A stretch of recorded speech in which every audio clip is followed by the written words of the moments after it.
और ऐसे भी साधक सुने गए कि जो इमली के पत्ते के पेड़ के नीचे बैठे हैं और नारद जी ने कहा कि अरे तुझे ब्रह्म की प्राप्ति होगी, पर कब?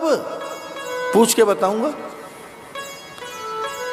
नारद जी आए और पूछने लगे वो साधु जो वहां बैठे थे कि भाई वो पता लगाया, आप तो घोषणा करके गए थे कि भगवान मिलेंगे। तो बोले हाँ भाई मिलेंगे, लेकिन पूछ के भी आए तो बताओ ना। तो नारद जी बड़े सकुचाते हुए कहने लगे कि इस इमली के पेड़ पर जितने पत्ते हैं, पत्ते भी इतने छोटे छोटे होते हैं इमली के पेड़ पर जितने पत्ते हैं उतने जन्म लेने होंगे, तब कहीं भगवान की एक झलक मिलेगी। जन्म जन्म मुनि यतन कराई, अंतराम कह आवत नाई। इतना सुना तो साधु तो नाचने लगे, मगन हो गए। मृदंग पखावज ऐसे बजाते हुए, गीत गाते हुए साधु उत्सव कर रहे हैं, उल्लास में नाच रहे हैं, गा रहे हैं। और लीजिए वहां तो फक्कड़ धुने पे बढ़िया बढ़िया टिक्कड़ पका रहे हैं, मृदंग बज रहा है, उत्सव। नारद जी बड़े चकित। नारद जी ने कहा अरे बाबरे, ये साधु हैं, देखो इतने इतने पत्ते जितने हैं, लाखों जन्म लेने के बाद इन्हें भगवान मिलेंगे, पूछ लें ये इतने आनंद में क्यों चले गए। तो पूछा साधुओं से इतने जन्म के बाद भगवान मिलेंगे और आप आनंद में। बोले बात ये नहीं है कि मिलेंगे कि नहीं मिलेंगे, बात यह है कि उनको पता तो है कि हम कुछ कर रहे हैं। भाई दृष्टि तो है ना उसकी, अरे मिले न मिले उसकी निगाह में तो है ना। उसे ये तो पता है ना कुछ अच्छा करने का अभ्यास कर रहे हैं, कुछ तो अच्छा कर रहे हैं। इसका अर्थ है कि उसके रडार पे तो है ना, इसका अर्थ उसकी दृष्टि में तो है ना। अब नहीं ढंग का किया होगा और प्रयास करेंगे, पर ठाकुर की निगाह में तो है, ये बड़ी चीज है। फिर तो भगवान ही प्रकट हो गए, बोले लो मैं आ ही गया।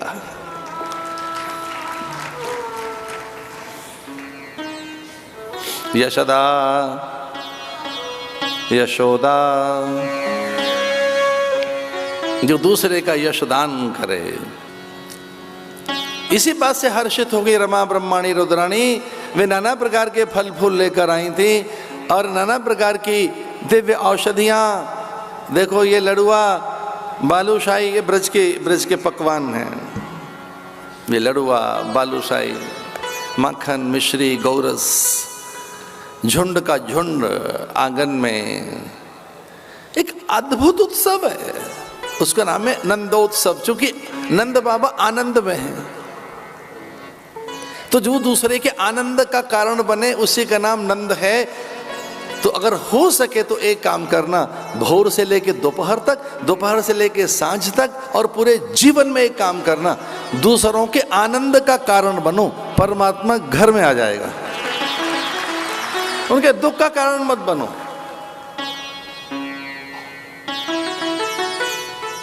जब उनके जीवन में आप न रहें तो व्याकुल हो जाएं, वो रोदन करने लगे प्राण गए।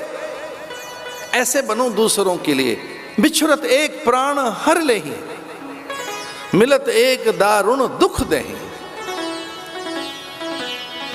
अब तुलसीदास जी बड़े एक्सट्रीमिस्ट हैं, अतिवादी हैं। जब बात करते हैं एक्सट्रीम की करते हैं, बीच की नहीं करते। तुलसी बाबा अब एक एक्सट्रीम तुलसी बाबा की देखिए क्या कहते हैं, मिलत एक दारुण दुख देहि। एक प्रकार के लोग वो हैं कि जब मिलेंगे तो दुख देंगे, उन्हें सोचो तो दुख मिलता है, उनकी याद करो दुख मिलता है। वो केवल दुख ही दुख देते हैं। पर दूसरे कैसे हैं? बिछुरत एक प्राण हर लेहि। एक ऐसे भी हैं जो जीवन में न रहें तो जीवन ही नहीं रहता, फिर नीरस है, व्यर्थ है, अकारत है। इसे जो आनंद का कारण बने, दूसरों को सम्मान दे, दूसरे की निजता का ध्यान रखे, दूसरों के अधिकार, उनके हिस्से, उनके लिए समय, उनके लिए संवेदनाएं, उनके लिए प्यार, उनके लिए संपूर्ण जीवन को न्यौछावर कर देने की उद्दाम त्याग भावना। ऐसे नंद बाबा।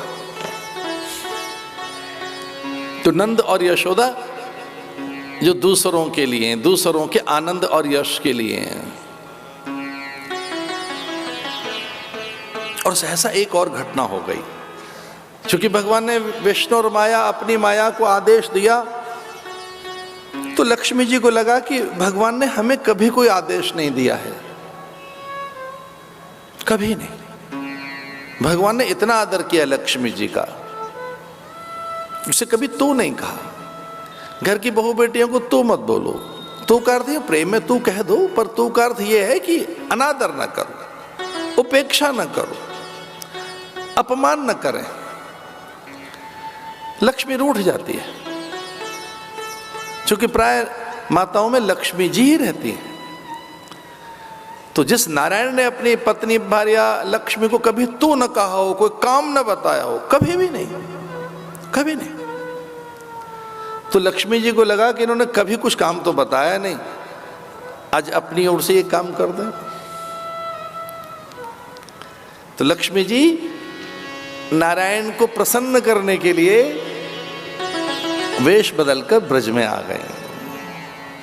उन्हें लगा स्वामी का आगमन हो गया, भगवान अब ब्रज में पहुंच गए नंद यशोदा के यहां, हमें भी चलना चाहिए।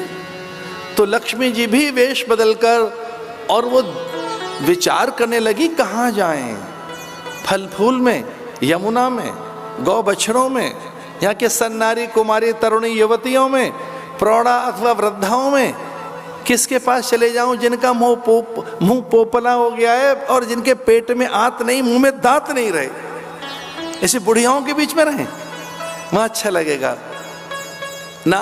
बोले वृद्धाएं तो ऐसी हैं, ज्ञान गांभीर्य होता है, तो तरुणी किशोरी युवतियों के पास, विप्र और साधु आचार्य मुनियों के पास, मैं यमुना के नीर में अथवा गौ दुग्ध, गौ रस और यहाँ के पाद पल्लव, औषधि, यहाँ की प्रकृति, पर्यावरण, परिवेश, किस में लीन हो जाऊं,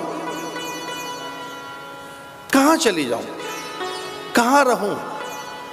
भगवान के आनंद आमोद प्रमोद के लिए, भगवान की सेवा चर्या सपर्या के लिए, भगवान के सुख और आनंद उल्लास के लिए। अब मैंने तो रहना ही ब्रज में है, ठाकुर का आगमन ब्रज में हो गया, तो मैं कहां रहूं? तो वो जो लक्ष्मी है, जिनके पास ऐश्वर्य है, जब वो आ जाती हैं तो हमारा किस तरह से आदर मिलने लगता है व्यक्ति को। जब वो आए तो अट्टालिकाएं लाती हैं, जब वो आए तो भूमि विस्तार, जब वो आए तो वाहनों की लंबी कतार, जब वो आए तो अनुचर्य दास दासियों का एक झुंड आसपास, जब वो आए तो सत्ता का शिखर, जब वो आए तो चर्चाएं, जब वो आए तो चारों दिशाओं में परचम, जब वो आए तो लोग पंक्ति बनाकर प्रणाम करने के लिए खड़े हो जाते हैं।